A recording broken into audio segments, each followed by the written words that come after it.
계시록 7장입니다.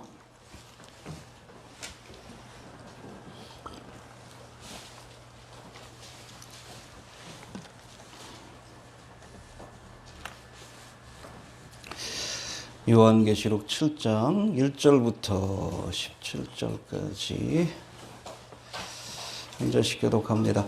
이 일 후에 내가 네 천사가 땅 네 모퉁이에 선 것을 보니 땅의 사방에 바람을 붙잡아 바람으로 하여금 땅이나 바다에나 각종 나무에 불지 못하게 하더라.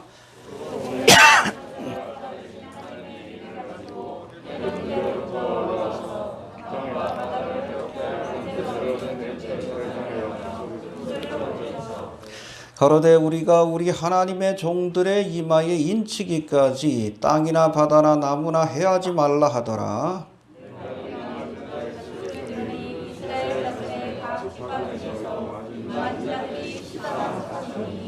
유다 지파 중에 인맞은 자가 12,000이요 루벤 지파 중에 12,000이요 갓 지파 중에 12,000이요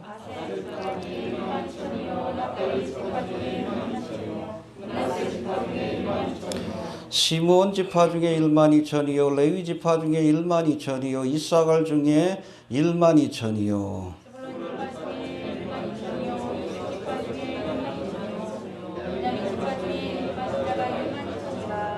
이 일 후에 내가 보니 각 나라와 족속과 백성과 방언에서 아무라도 능히 셀 수 없는 큰 무리가 흰옷을 입고 손에 종려가지를 들고 보좌 앞과 어린 양 앞에 서서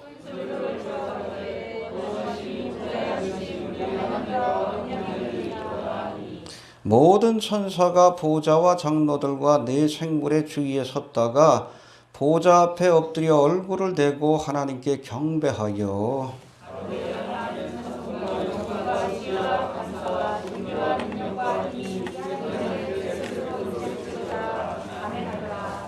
장로 중에 하나가 응답하여 내게 이르되 이 흰옷 입은 자들이 누구며 또 어디서 왔느뇨?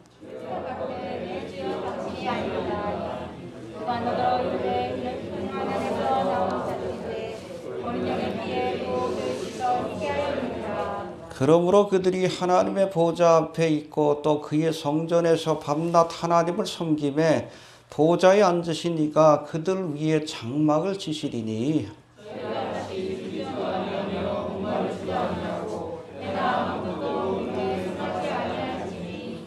함께 봉독합니다. 이는 보좌 가운데 계신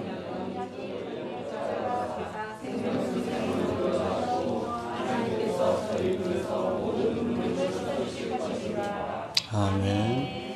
14만 4천 명에 관한 중요한 말씀입니다. 우리가 지난 시간 우리 요한계시록 한번 좀 살펴봅시다. 1장은 서론입니다. 그래서 요한계시록을 보내는 자와 수신자. 수신자가 누구예요? 7교회입니다. 알겠습니까? 오늘날 우리에게 주시는 말씀이에요. 성령이 교회들에게 하시는 말씀을 들을지어다. 할렐루야. 들어야 합니다. 듣고 깨닫는 자가 이 환난에서 벗어날 수 있는 거예요. 이해가 됩니까? 2, 3장은 7교회, 에서보드, 사빌라 7교회에 하나님께서 말씀을 주시면서 끝에 뭐라고 했다고요? 성령이 그렇죠. 에베소 교회를 통해서 오늘날 내게 우리 교회에 주시는 말씀, 라오디게아를 통해서 우리에게 주시는 말씀을 들어야 합니다. 들을 수 있게 되길 바랍니다. 그리고 4장과 5장에는 휴거된 성도 24장로로 묘사되어 있어요. 그리고 이제 본격적인 7년대 환란을 시작하기 위해서 준비하는 천상의 모습이 소개되고 있고, 우리가 지난 시간 살펴본 이 6장에는 본격적으로 7인의 재앙이 내려지는 모습을 우리가 볼 수 있습니다. 어린 양이 이 인봉을 뗄 때마다, 인봉이 몇 개예요? 7개죠. 그래서 7인의 재앙이 또 7나팔과 대접의 재앙으로 이어집니다. 그러니까 7인의 재앙 가운데 7번째 인의 재앙이 나팔의 재앙이에요. 그리고 7나팔의 재앙 가운데 마지막 7나팔의 재앙이 7대접의 재앙입니다. 이게 모든 재앙이 다 7봉인의 재앙 안에 포함되어 있다. 그렇게 이해하시면 될 것 같습니다. 구체적으로는 첫째 인을 뗄 때 무슨 말?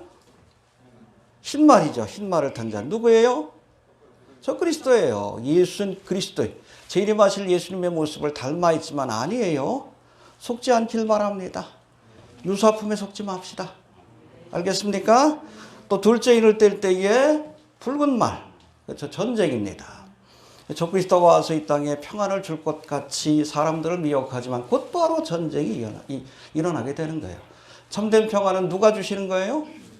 샬레망 대신 예수님이 오셔야 이 땅에 진정한 평안이 있습니다. 그 다음에 셋째 인을 뗄 때에 검은 말, 기근을 상징합니다. 해봅시다. 기근. 그렇죠. 아주 심각한 기근이 올 것이다. 인플레이션이 올 것이다. 그래서 한 화폐의 가치가 10분의 1도 떨어지는, 또 식량도 구하기 힘든 시대가 올 것이다 라고 말씀하고 있고, 넷째 인이 떼어질 때에는 이게 무슨 말이에요? 청황생말. 뭘 상징합니까? 죽음 혹은 온역을 상징합니다. 그리고 첫 번째, 두 번째, 세 번째, 네 번째 인이 떼어질 때에 이 땅에 있는 사람들 가운데 몇 분의 몇이? 4분의 1이 죽임을 당하게 될 것이다. 휴거된 성도가 우리가 제한다 할지라도 거의 한 20억 가까운 사람들이 이 네 번째 인의 재앙, 그러니까 7년 동안의 초창기에 죽음을 맞이하는 아주 하나님의 무섭고 준엄한 그 진노의 심판이 내려진다는 것을 기억할 수 있게 되길 바랍니다. 그리고 파탄자의 재앙이 끝나고 다섯째 인이 떼어질 때에는 환난 중에 순교한 영혼들이 제단 아래서 하나님 앞에 신원하여 달라고 해봅시다. 신원하여 주옵소서. 그렇게 외치는 모습이 등장하고, 이제 여섯째 인이 떼어질 땐 이 신원하여 달라는 그 요청을 들은 하나님이 땅과 하늘을 흔드는 재앙으로 세상을 심판하는 장면이 그렇게 소개되고 있습니다. 그리고 6장에 이어지는 7장은 요한계시록에 등장하는 7개의 삽경 가운데 첫 번째 삽경으로 알려지고 있습니다. 해봅시다. 삽경이다. 예, 인터루드라고 되어 있는데 첫 번째 삽경이 14만 4천 명에 관한 말씀입니다. 이해가 되십니까? 예. 오늘은 이 말씀을 살펴볼 터인데, 먼저 이 삽경에 대해서 우리가 잠시 한번 살펴봅니다. 이 요한계시록 전체에는 7개의 삽경이 등장합니다. 해봅시다. 7개의 삽경이 등장한다. 예.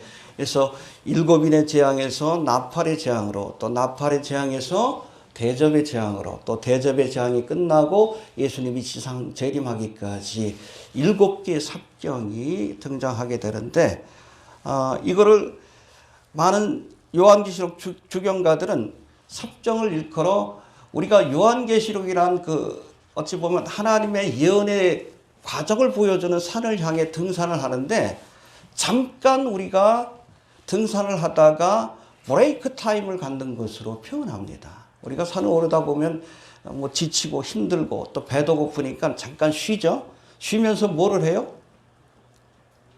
지금까지 올라온 길을 돌아보고, 그렇죠? 앞으로 가야 할 곳을 바라보는 것처럼 삽경이 바로 그런 역할을 하고 있다라고 보시면 됩니다. 몰아치듯이 7인과 나팔과 대접의 재앙에 대해서 소개한 뒤에 이 사건이 주는 의미에 대해서 다시 한번 설명하고, 이해가 됩니까? 또 앞으로 있을 사건에 대한 이해를 돕기 위해서 삽입해서 주어진 보충 설명이라고 이해하시면 됩니다. 이해가 되십니까? 해봅시다. 보충해서 설명하시는 것이다. 그래서 요한계시록에는 몇 개의 삽경이 있다고요? 7개의 삽경이 있는데, 오늘 본문 7장의 첫 번째 삽경, 뭐에 관한 거예요? 14만 4천 명에 관한 말씀이고, 또 이제 10장부터 14장까지에는 5개의 삽경이 또 기록되어 있는데, 이거는 나팔의 재앙이 끝나고 대접의 재앙으로 넘어가기 전에 여기도 한 5개의 삽경이 소개되고 있는데, 10장에 보니까 작은 책을 든 힘센 천사에 관한 말씀이 두 번째 삽경입니다. 먹으라 하시죠. 사도 요한이 먹으니까 입에는 달되 배에서는 썼더라. 바로 그 말씀이고, 또 11장에는 뭐가 나옵니까? 두 증인에 관한 말씀이 나옵니다. 이해가 되십니까? 예. 그 다음에 12장에는 여자와 용에 관한 말씀. 그렇죠? 여자가 이 용에게 쫓겨나는, 이 여자는 누구를 상징해요? 이스라엘을 상징합니다. 나중에 자세하게 살펴볼 터이고, 그 다음에 13장에는 다섯 번째 삽경인데 두 짐승에 관한 그런 말씀이 나옵니다. 바다에서 올라온 짐승과 땅에서 올라온 짐승. 바다에서 올라온 짐승은 뭐요? 적그리스도. 땅에서 올라온 짐승은 그렇죠. 이 두 짐승에 관한 설명의 말씀이 나오고 14장에는 이제 천상에 올라간 이 땅에서의 사역을 마치고 천상에 올라간 14만 4천 명. 7장은 사역을 시작하는 14만 4천 명. 14장은 사역을 마치고 천상에 올라간 14만 4천 명에 관한 말씀과 알곡과 이 포도주 틀의 심판이 내려지는 모습을 우리에게 보여주고 있습니다. 그리고 마지막으로 이제 일곱 대접의 재앙이 끝나고 예수님이 재림하기 직전에 마지막으로 17장과 18장에 또 다른 삽경이 그렇게 소개되고 있는데 그것이 바로 음녀 바벨론과 큰 성 바벨론이 하나님의 심판을 받고 멸망하는 모습을 보여주게 됩니다. 할렐루야. 예. 아무튼 이 삽경들은 보세요. 해봅시다. 나팔의 재앙에서 대접의 재앙으로 인의 재앙에서 나팔의 재앙으로 대접의 재앙에서 재림의 사건으로 그렇죠? 하나의 그 전환기의 중요한 순간마다 앞뒤의 사건을 다시 한번 돌아보고 설명해주고 보충하기 위해서 이 삽경이 기록되어 있다. 그렇게 이해하시면 됩니다. 창세기에도 삽경이 나와요. 창세기에도. 창세기 1장에는 뭐에 관한 기록이에요? 그렇죠. 천지창조. 2장은 뭐예요? 2장이 삽경이에요. 마지막 날 하나님께서 인간을 창조하셨는데 거기에 대한 보충 설명이 바로 2장이다라고 보시면 됩니다. 이건 일종의 삽경입니다. 보충 설명하는 거예요. 두 번 기록된 게 아니라 1장에 있는 말씀을 보충해서 설명하는 것이다. 이 삽경이 바로 그런 의미를 갖고 있음을 기억할 수 있게 되길 바랍니다. 삽경에 대한 설명은 여기까지로 하고 이제는 요한계시록에 등장하는 첫 번째 삽경인 14만 4천 명에 관한 말씀, 이 말씀을 통해서 이제 우리에게 주시는 신앙적 교훈에 대해서 한번 살펴봅니다. 조금 더 우리가 구체적으로 살펴보면 사실은 1절부터 8절까지가 14만 4천 명에 관한 거고 그리고 9절부터 17절까지는 24만 4천 명을 통해서 구속받은 허다한 무리들에 관한 그런 말씀으로 볼 수 있는데 이 말씀들의 의미를 우리가 하나씩 좀 살펴봅니다. 우리 1절부터 3절까지 한번 읽어봅시다. 시작.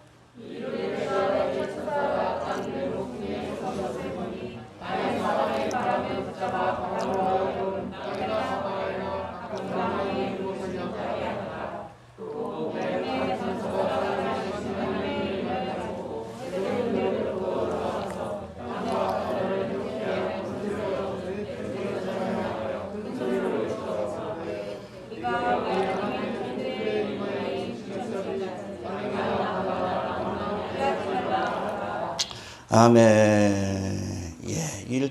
1절부터 3절까지는 이제 땅의 네 모퉁이에 선 네 천사들이 14만 4천 명에게 인을 치기까지 땅의 사방에 바람을 붙잡아 바람으로 하여금 땅에나 바다에나 나무에 불어 해하지 못하게 하라는 명령을 받는 모습을 보게 됩니다. 할렐루야. 해봅시다. 잠시 동안 심판을 멈추라. 뭘 하기 위해서? 그렇죠. 인치기 위해서 14만 4천 명에게. 본격적인 복음 전파의 사명을 감당할 14만 4천 명에게 인치는 작업을 하기 전에 그렇죠? 이제 인의 재앙에서 나팔의 재앙으로 넘어가기 전에 이 네 천사에게 그렇게 잠깐 심판을 멈추라고 명령하는 그런 말씀이 나오고 있습니다. 할렐루야. 그래서 이게 네 천사, 여기 1절부터 3절까지 보면 5명의 천사가 등장해요. 땅의 사방에 있는 네 천사. 그리고 또 다른 천사에 대한 말씀이 2절에 나오는데 2절도 한번 봅시다. 시작.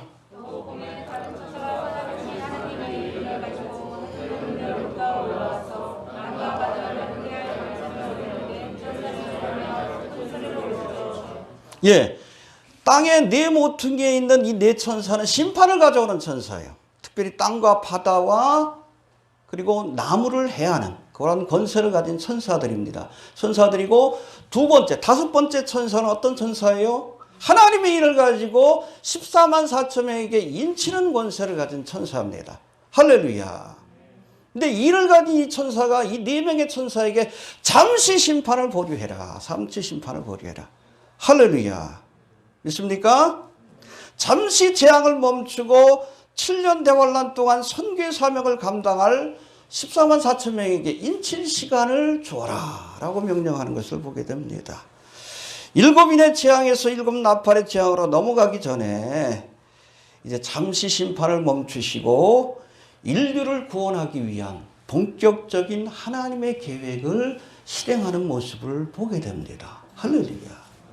그래서 7년 대환란은 심판의 기간만이 아니에요. 세상을 구원하는 기간입니다. 그래서 많은 학자들은 인류의 역사상 가장 큰 부흥의 역사가 나타날 것이다라고 봅니다. 그야말로 땅끝까지 복음이 전파되는. 할렐루야. 제가 늘 얘기하지만 교회는 하다가는 거예요. 어떤 분들은 아직 뭐 땅끝까지 복음이 안 전해졌으니까 주님 안 오실 것이다. 아니요. 교회는 하다가는 거예요. 마무리는 누가 해요? 14만 4천 명. 이스라엘 민족이 감당하게 되는 거예요. 이해가 됩니까? 예. 여러분, 우리가 6장부터 19장까지 이어지는 해봅시다. 7인과 나팔과 대접의 재앙. 뒤로 갈수록 강도가 세지고 범위가 넓어집니다. 이해가 됩니까? 나팔의 재앙 때는 3분의 1만 해야 하라 그랬어요. 바다도 그렇고 산도 그렇고. 대접의 재앙에서 아예 그냥 다 모든 바다를 다 해버리고 다 멸망시키라고 말씀합니다. 하나님이 세상을 심판을 내릴 때 처음부터 멸망시키려고 심판을 내린 게 아니에요. 강도를 조절하십니다. 인과 나팔과 대접으로. 왜? 회개할 기회를 주시는 거예요. 그래서 적어도 우리가 지난 시간에 살펴본 7인의 재앙과 나팔의 재앙까지는 하나님께서 깨닫게 하시기 위해서 치시는 겁니다. 제가 늘 얘기하죠. 맞기 전에 깨달으면 지혜로운 사람들이에요. 그게 은혜 시대를 사는 성도들이에요. 깨닫지 못했다면 두들겨 맞으면서라도 깨달아야지. 징계를 통해서라도 깨달으라고 하나님께서 속도를 조절하면서 강도를 조절하면서 인과 나팔의 재앙을 내리시는 거예요. 죽으라고 내린 게 아니에요. 그래서 이 기간 동안에 하나님의 복음을 증거할 누구? 이스라엘 가운데 선택받은 14만 4천 명에게 일을 쳐서 사명을 맡기시는 겁니다. 할렐루야.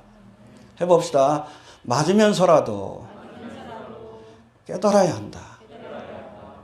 그래도 깨닫지 못하면 뭐요? 결국엔 멸망하는 거지. 그게 여러분 대접의 재앙이에요. 대접의 재앙은 여러분 깨달아 주신 재앙이 아니에요. 이때는 죽으라고. 아예 다 망가뜨리십니다. 다 죽여버리셔요. 두들겨 맞으면서도 깨닫지 못하니까. 할 수 없잖아. 그런 사람들. 죽여야지.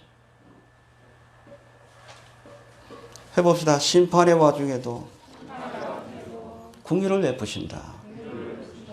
또 심판하시는 것도 어찌 보면 하나님의 은혜입니다. 징계가 있기 때문에 하나님을 찾는 거예요. 여기 있는 분들 가운데도 그런 분들 많잖아요. 고난과 징계를 통해서 하나님을 찾은 분들 많잖아요. 세상에서 잘 먹고 잘 살고 만사형통하면 여기 나왔겠습니까?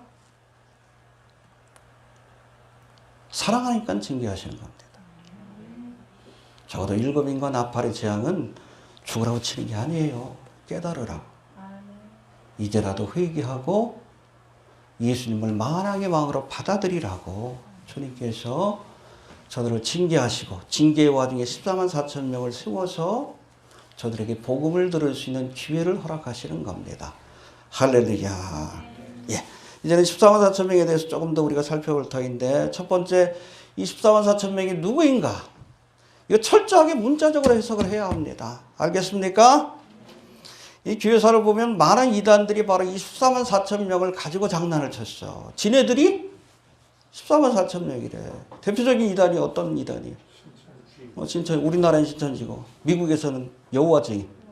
그렇죠? 지네들이 14만 4천 명이래. 그래서 자기들한테 자기 뭐 교파에 들어와야 그래야지 구원받는다라고. 이게 어느 날 보니까 이제 14만 4천 명이 넘어가. 이게 말을 싹 바꿔요. 아, 14만 4천 명이 아니라도 구원받을 수 있다. 엉뚱한 소리를 해. 신천지도 마찬가지죠. 지네들이 14만 4천 명이래. 근데 지금 한 20만 30만 모이잖아. 말을 싹 바꿔. 여러분, 이 14만 4천 명, 특별히 요한계시록의 예언을 우리가 철저히 문자적으로 해석하지 않으면 이런 이단에 빠질 수가 있는 거예요. 알겠습니까? 네. 또 정통교단이긴 하지만 대체 신학에서 벗어나지 못하고 있는 이 장로교에서는 24만 4천 명을 뭐라고 해석합니까? 대환란을 통과하는 교회라고 해석을 합니다. 환란 통과서를 얘기합니다. 교회예요? 근데 웃긴 게 뭐냐면 이것도 교회고 뒤에 나오는 큰 무리도 교회래. 누가 교회예요? 중구난방이에요. 인맞은 이스라엘의 12지파를 교회로 대체해서, 그게 대체 신학입니다. 왜냐하면 뭐 더 이상 이스라엘의 역할은 없다. 그래서 replacement, 이스라엘의 역할을 교회가 대체했다. 근데 이거 할 수 없이 이걸 비유적으로 영적으로 해석할 수밖에 없는 거예요. 그러나 요한계시록을 포함한 성경의 예언들을 문자적으로 해석할 것을 주장하는 근본주의 신학자들은 14만 4천 명을 어떻게 해석합니까? 여기 나와 있는 대로 이스라엘의 12지파 가운데 12,000명씩 선택받은, 그렇죠? 하나님의 인을 받은 하나님의 종들, 복음 전파의 사명을 맡은 이스라엘로 해석을 합니다. 그렇게 해석을 해야 돼요. 그렇지 않으면 이게 자꾸 비유적으로 해석하면 뭐 신천지 같은 이단에 빠지는 거예요. 철저히. 알겠습니까? 여러분, 늘 말씀을 드리지만 초림에 관한 성경의 예언들이 문자적으로 역사적으로 성취가 됐어요. 그렇죠? 예수님이 어디에 오신다? 베들레헴. 그렇죠? 미가서인가 나오지. 문자적으로 성취됐잖아요. 동정여행에서 탄생할 거다. 그대로 됐잖아요. 부자의 무덤에 안치될 것이다. 그대로 됐잖아요. 비유적, 상징적으로, 영적으로 그 예언이 성취된 것이 아니라 문자적으로, 역사적으로 성취됐어요. 그러면 여러분, 종말과 재림에 관한 예언도 동일한 방법으로 해석을 해야 합니다. 이게 해석의 일관성이에요. 이 해석의 일관성을 잃어버리면 요한계시록이 산으로 가는 거예요. 코에 걸면 코걸이가 되고 귀에 걸면 귀걸이가 되는 거예요. 우리 집사님하고 저하고 두중이라 그래도 그 논박할 방법이 없어. 비유적으로 영적으로 해석하는. 이단들이 장난치는 거예요. 철저하게 문자적으로 해석을 해야 합니다. 이해가 되십니까? 예.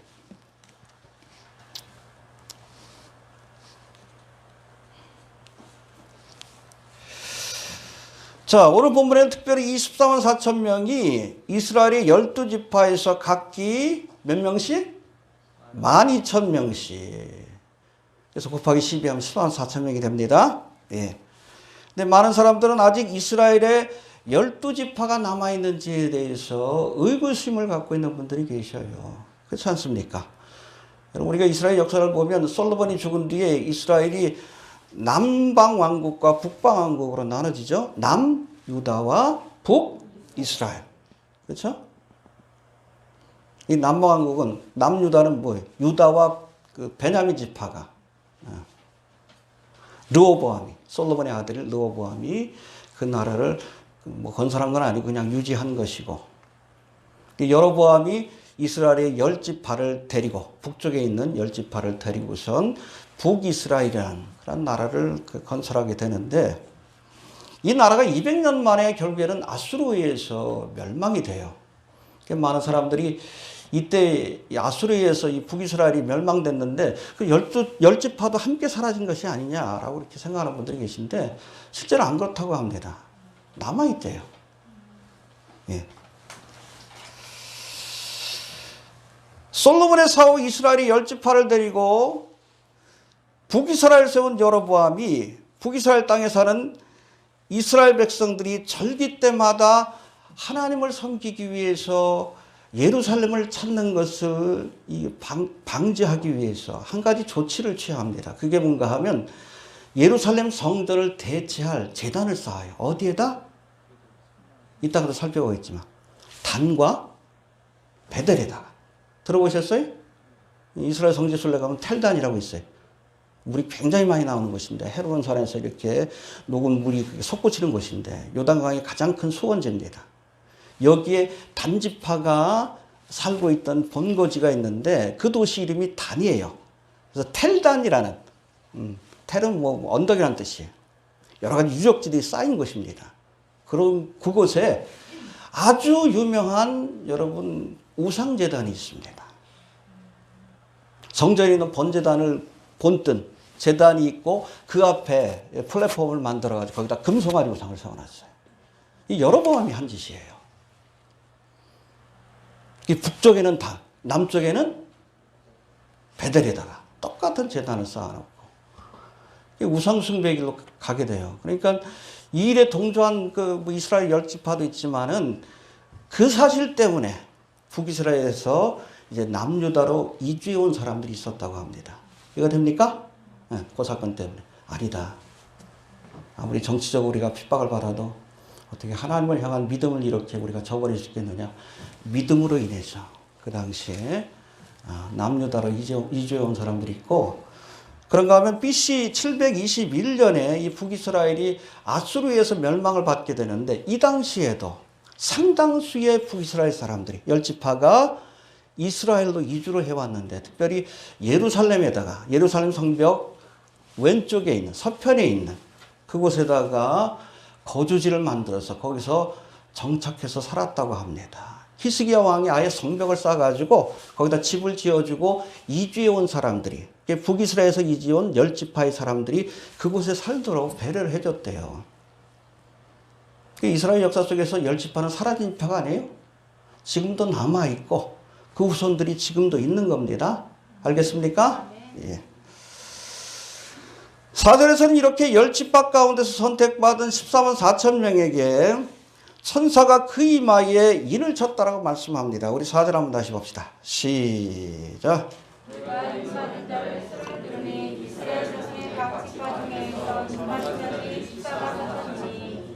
할렐루야. 해봅시다. 인을 쳤다. 인을 친다는 건 세 가지 의미예요. 첫 번째 해봅시다. 선택받았다. 예, 그러니까 이스라엘 가운데서 특별히 선택받은 사람들입니다. 24만 4천 명은 알겠습니까? 지금 유대인의 인구가 1,000만이 넘어요. 그 가운데 특별히 하나님께서 선택한 14만 4천 명입니다. 하나님의 사역을 위해서. 그 다음에 두 번째는 소유의 의미가 있어요. 해봅시다. 소유의 의미가 있다. 포제션인데 너는 내 것이다. 할렐루야. 이들은 하나님께 속한 하나님의 종들입니다. 이해가 되십니까? 예. 이 적그리스도가 이 짐승의 표를 찍는 것도 이걸 흉내낸 거예요. 여러분, 우리가 짐승의 표를 받는 순간 우리가 누구에게 속해? 적그리스도에게 속하는 거예요. 그러니까 지옥도 같이 또 쫓아가는 거예요. 7년 대환란의 기간 동안 둘 중에 하나예요. 하나님의 인을 받든지 적그리스도의 인 표를 받든지. 그걸 흉내내는 거예요. 하나님의 인을 흉내낸 것이 적그리스도의 표입니다. 짐승의 표예요.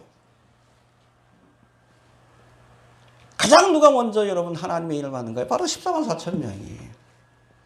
하나님의 소유가 되었다는 표현이고, 그 다음에 마지막은 하나님의 보호를 의미하는 것이 바로 인의 의미입니다. 해봅시다. 보호해 주신다. 그래서 24만 4천 명을 중심으로 해서 7년 대환란의 기간 동안에 하나님의 복음을 복음 전파의 사역을 이렇게 온 땅 끝까지 이렇게 펼치실 텐데, 이 기간 동안에 14만 4천 명에게는 하나님의 특별한 보호하심이 있을 겁니다. 적어도 사명이 끝나는 그 순간까지. 이해가 됩니까? 예. 그렇다면 저들에게 주신 구체적인 사명이 무엇일까? 우리가 인받은 14만 4천 명을 소개하는 말씀, 그것이 바로 5절부터 8절까지 나오는데, 이어지는 9절의 말씀에 보면 2일 후에 메타타우타입니다. 14만 4천 명이 인맞는 그 사건이 있은 뒤에 곧바로 어떤 일이 벌어집니까? 9절 한번 봅시다. 시작.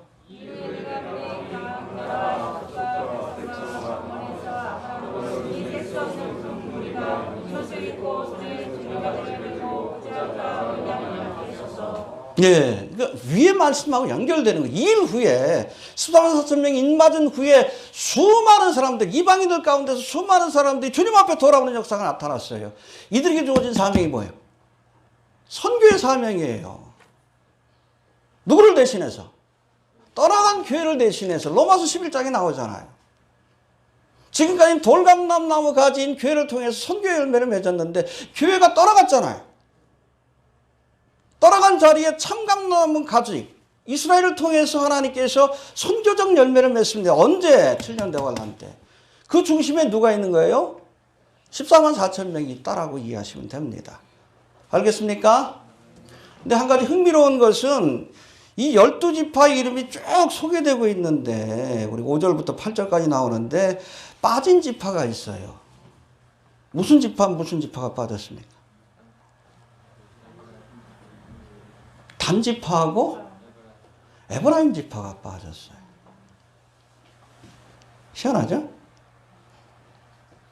우리가 에스겔 48장에 보면 천년왕국 때 하나님께서 이스라엘 12지파에게 땅을 분배해 줍니다. 여기에는 여러분 단 지파하고 에브라임 지파가 들어가 있어요.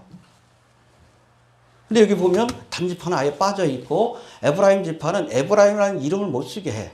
그 아버지인 누구 이름으로? 요셉의 이름으로 등장합니다.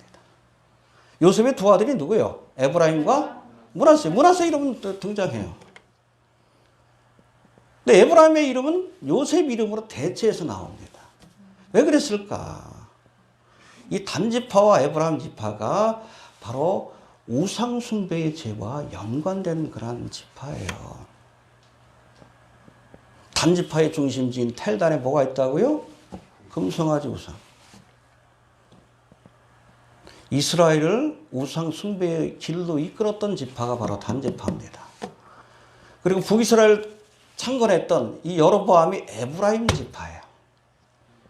그리고 베델도 에브라임 지파 그 영역의 맨 남쪽에 있는 도시입니다. 또 우상 숭배의 죄하고 연결이 돼 있어요. 그러니까 여러분 천년왕국 때 땅을 상속받는 일에는 포함이 되지만 이 14만 4천 명은 뭐 하는 사람들이에요? 복음을 전하는 사람들. 구원받았다고 다 쓰임받는 게 아니에요. 이해가 됩니까? 우리가 비록 구원받았다 할지라도 14만 4천 명에 포함돼서 하나님의 귀한 사역을 감당하려면 또 다른 조건을 만족시켜야 한다는 겁니다. 알겠습니까? 네, 우리도 하나님 앞에 구원받은 사실에만 만족하지 말고 정말 이 마지막 때에 하나님 앞에 인을 맡고 선택되고 주님의 일꾼으로 쓰임받을 수 있게 되길 바랍니다. 예. 알겠습니까? 그래서 단지파와 에브라임 지파가 바로 그런 죄로 인해서 비록 구속받은 하나님의 백성이 되긴 했지만 하나님의 귀한 사역에는 참여하지 못했다. 그렇게 이해하시면 될 것 같습니다. 알겠습니까? 예, 그 다음에 이제 이 14만 4천 명을 설명하는 말씀, 우리 14장에 있는 말씀을 한번 봅시다. 14장 4절.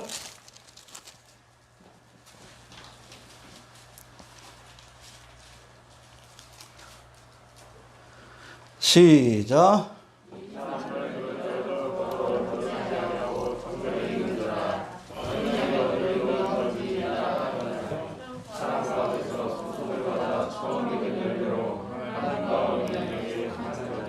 예, 여기서는 특별히 24만 4천 명을 사람 가운데 구속을 받아 처음 익은 열매예요.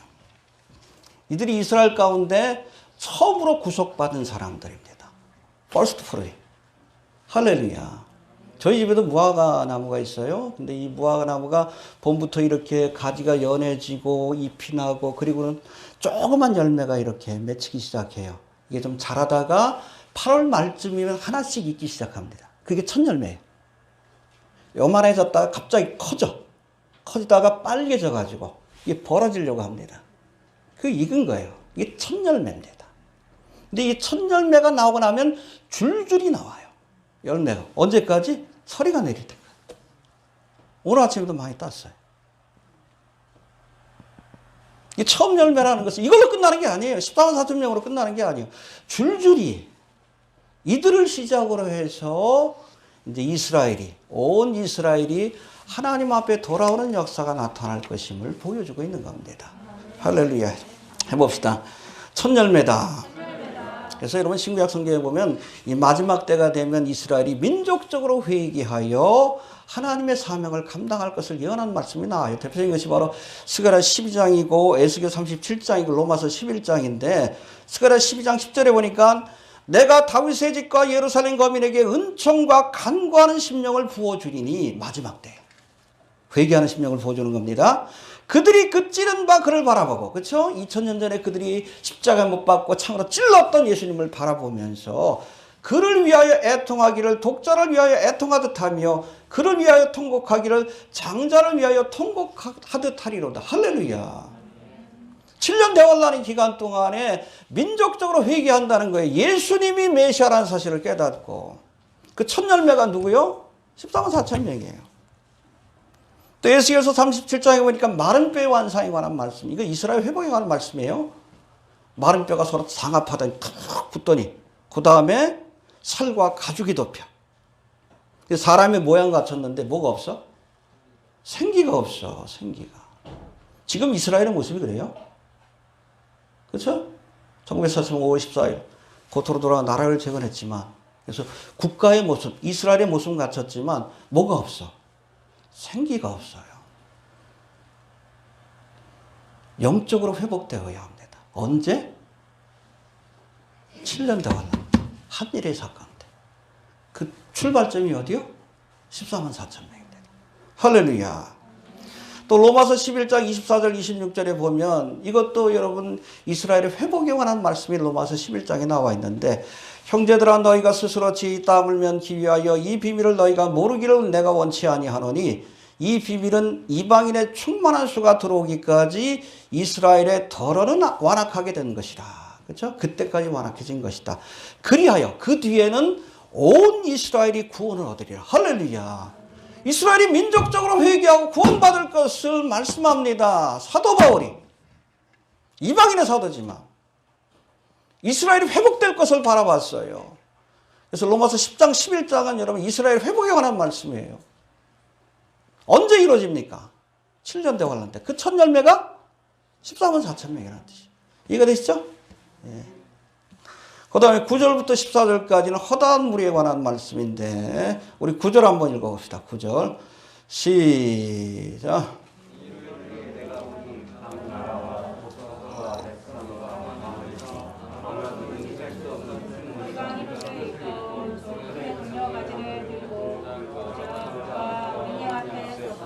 네, 2일 후에는 14만 4천 명이 인을 받는 그 사건 후에 여기 뭐라고 돼 있어요? 각 나라와 족속과 백성과 방언에서 이방인들 가운데 아무라도 능히 셀 수 없는 수많은 사람들이 이들이 전하는 복음을 듣고 회개하는 역사가 나타나는 거예요. 할렐루야. 그래서 교회는 하다 가는 겁니다. 마지막 이삭 죽기는 누가 해요? 아유, 땅끝까지 아직 복음이 안 전해졌는데 무슨 예수님 와요? 아니요. 그거는 이스라엘이 할 일이요. 땅끝까지 복음 전하는 거. 이스라엘이 할 일이에요. 우리는 하다가 가는 겁니다. 부르시면. 그게 기준이 되면 안 돼요. 땅끝까지 전해지는 건 이때예요. 이때. 누가 하는 거예요? 교회가 하는 것이 아니라 이스라엘이 하는 겁니다. 이해가 됩니까? 예. 아무튼 떠나간 교회를 대신해서 이스라엘이 선교적 사명을 감당하게 될 터인데 그들이 전한 복음을 듣고 회개한 수많은 사람들, 이 사람들은 에클레시아가 아니에요. 교회가 아닙니다. 교회란 편이 안 나와요. 아예 16장부터 19장까지는. 왜? 6장부터 19장까지는 안 나와. 왜? 교회는 이미 지상에서 천상으로 옮겨졌기 때문에. 혼인제식하러 갔지, 우리가. 이 사람들은 에클레시아가 아니에요. 환란을 통과하는 교회다라고 해석하는 사람들인데 아니에요. 환란 성도입니다. 7년 대환란이란 특별한 기간 동안에 회개하고 예수를 믿은 사람들이다. 그렇게 이해하시면 됩니다. 할렐루야. 그 이유에 대해서 한번 살펴봅시다. 먼저 9절 한번 봅시다. 시작.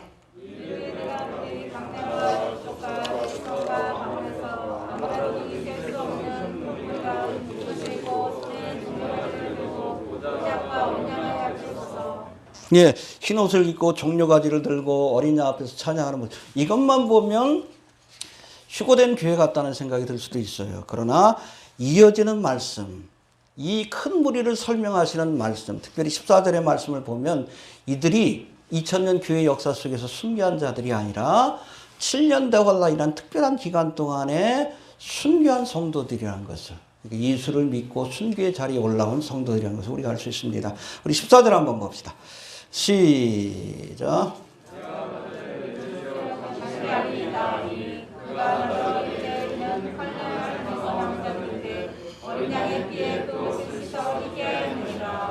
네, 그렇죠. 이들이 누구냐? 한 장로가 물으니까, 저는 모르겠습니다. 당신이 알지 않습니까? 그랬더니 뭐라고 대답합니까? 그래서 이들은 큰 환란에서 나오는 자들이다. 해봅시다. 큰 환란에서 나오는 자들이다. 그 원어를 보면은 테스, 들립세우스, 메갈레스라고 되어 있습니다. 영어로 번역하면 The Great Tribulation이라고 되어 있어요. 정관사 더가 붙습니다. 테스. 일반적인 트리블레이션이 아니에요. 교회 시대에 많은 환란이 있지만 그거는 그냥 그 더 트리블레이션이 아니에요. 큰 환란이 아니에요. 여기서 말하는 정관사 더가 붙은 큰 환란은 그레이트 트리블레이션 7년 대환란이에요. 7년 대환란의 그 와중에 순교한 자들이 천상에 올라간 모습을 보여주는 거예요. 할렐루야. 또 여기 보니까 큰 환란에서 나오는 자들이라고 되어 있습니다. 해봅시다. 나오는 자들이다. 헬라어로는 에르코메노이라고 되어 있는데 이게 현재형입니다. 근데 헬라어 현재형은 현재 진행형의 의미가 있어요. 계속 지금 환란에서 나오는 자들이 7년 대환란의 와중에 계속 순교하는 거예요. 순교하면 그 숫자가, 그 큰 무리의 숫자가 계속 더해지는 겁니다. 근데 이게 만약에 환란을 통과한, 아니면 휴고된 교회라고 주장을 한다면 휴고의 사건이 7년 대환란 내내 이루어진다는 얘기예요. 말이 안 되죠. 이걸 휴고된 교회라고 해석을 하면 지금 계속 그 사람들이 발생하고 있잖아요. 계속 순교하고 있잖아요. 그걸 묘사하는 거예요. 큰 환란에서 지금 나오고 있다. 근데 이게 만약에 휴고된 교회를 의미한다 그러면 이미 휴고됐지만 계속 또 휴고되는 거 아니에요. 죽을 때마다 휴고된다는 얘기 아니에요. 성경은 뭐라고 합니까? 데살로니가서도 그렇고 고린도서 15장에도 그렇고, 여러분 휴고의 사건은 단위적 사건이에요. 한 번에 끝나는 겁니다. 7년 동안 환란 내내 지속되는 사건이 아니에요. 이들은 누구예요? 환란 성도들입니다. 휴고된 모습이 아니에요. 죽어서 그 영혼이 천상으로 옮겨진 모습을 보는 거예요. 물론 예수님 지상 재림할 때 이 사람들은 부활의 몸을 입게 될 겁니다. 구약의 성도와 마찬가지로. 휴고된 성도가 아닙니다. 환란 성도라고 이해를 해야 합니다. 아무튼 이렇게 7년 대환란이라는 그러한 환란 가운데서도 복음을 듣고 예수를 믿고 목숨을 걸고 믿음을 지킨 이 사람들에게는 주님께서 귀한 축복을 약속해 주십니다. 할렐루야. 예. 어려워도 믿음 지킵시다. 예. 환란 중에도 믿음을 지키면 하나님께서 은총과 축복을 주시는데, 구체적으로 한번 살펴봅시다. 15절부터 17절까지인데 15절 한번 봅시다. 시작.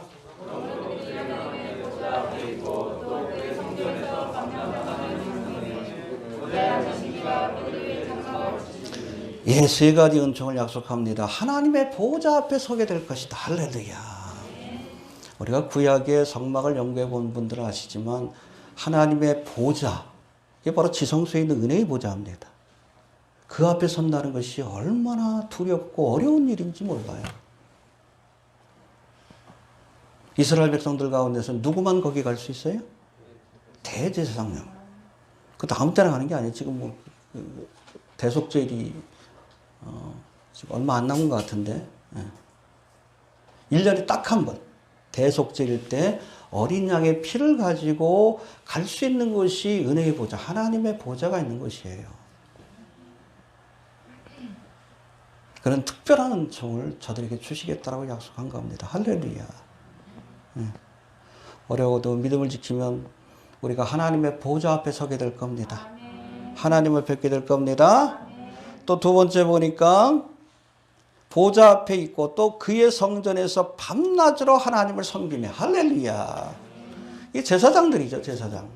제사장이 되는 하나님을 섬기는 그러한 귀한 축복에 참여하게 될 것이다. 그리고 마지막으로 뭘 약속합니까? 15절 다시 한번 봅시다. 시작.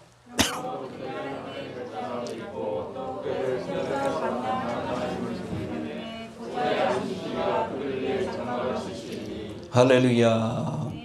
그들이 하나님의 보좌 앞에 있고 하나님을 섬기며 하나님이 그들 위에 장막을 치시리라. 그렇죠? 말씀이 육신이 되어 우리 가운데 거하시며 장막을 친다는 거예요. 주님이 우리와 함께하기 위해서 육신의 장막을 입고 온 사건이 성육신의 사건이고 크리스마스의 사건이에요. 이해가 됩니까? 이스라엘 백성들이 광야길을 걸 때에 하나님께서 장막을 치고 함께 머무셨어요. 그렇죠? 그게 무슨 장막? 거룩한 장막, 성막입니다. 이게 그거예요. 임마누엘을 약속해 주신 거예요. 세상 끝날까지 내가 너희와 항상 함께 하리라. 여러분, 우리가 환난과 고난 가운데서도 예수를 배반하지 않으면 주님도 우리를 버리지 않고 끝까지 함께 해 주십니다. 이 약속이에요. 세상 끝날까지, 아니 영원토록 내가 너희와 함께 하리라. 장막을 치고 너와 함께 할 것이다. 너와 함께 머물 것이다. 믿습니까? 예, 그래서 16절, 17절은 이렇게 주님께서 우리와 함께 하실 때에 주어지는 복에 대해서 말씀하는데 16절 한번 봅시다. 시작.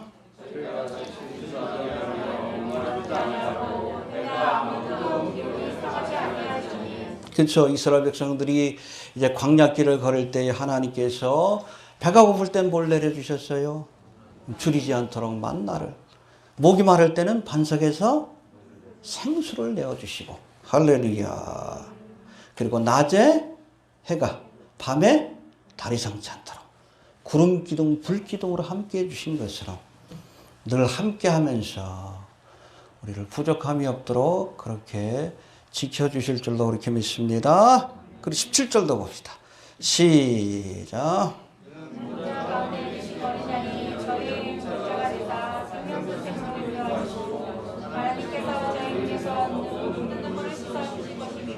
여러분, 이스라엘 백성들이 광야를 걸을 때에 저들이 갈 바를 알지 못했지만 하나님께서는 낮에는 구름 기둥으로, 밤에는, 왜 낮에는 구름 기둥, 밤에는 불 기둥? 뭐 두 가지 의미가 있는데, 일단은 뭐 잘 보이게 하기 위해서 언제든지 보고 쫓아오라. 하나님이 목자가 되어서 저들을 인도해 주신 거예요. 어디로? 쉴 만한 물가로, 생명수로. 할렐루야. 시편 23편에 나오잖아. 여호와는 나의 목자시니 내게 부족함이 없을 거다. 부족함이 없도록 우리를 인도해 주십니다. 가나안 땅으로 인도해 주셔요. 생명수 강가로 우리를 인도해 주십니다. 주님과 함께 하십시오. 그리고 마지막에 뭐라고 했어요? 저희 눈에서 모든 눈물을 씻겨주시리라.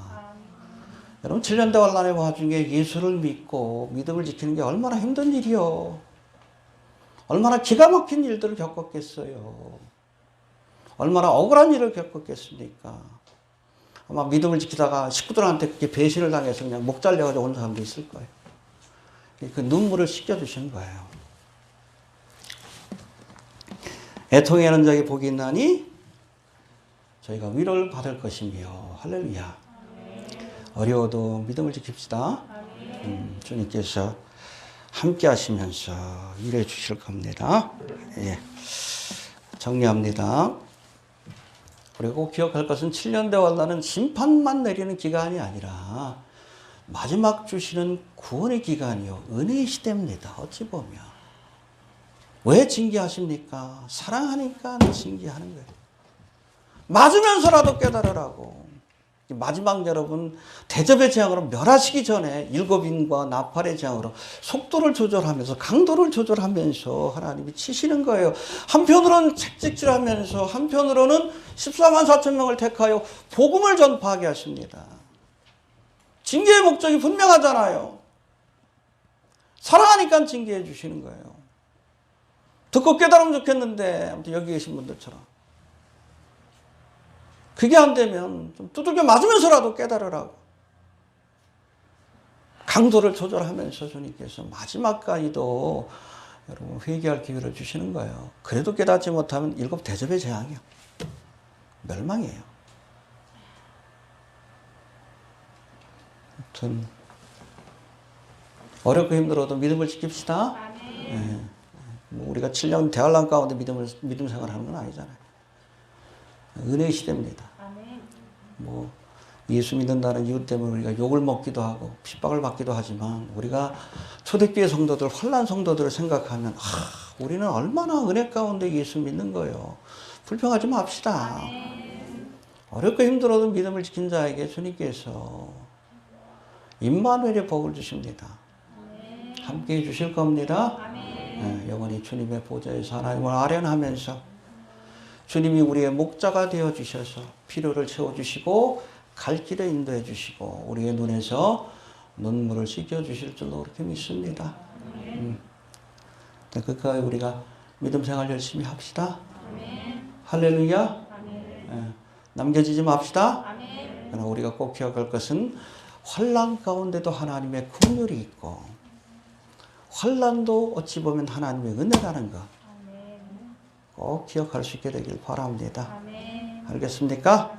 예, 주신 말씀 붙들고 우리 다 같이 한번 통성으로 기도합니다. 하나님 은혜를 감사합니다.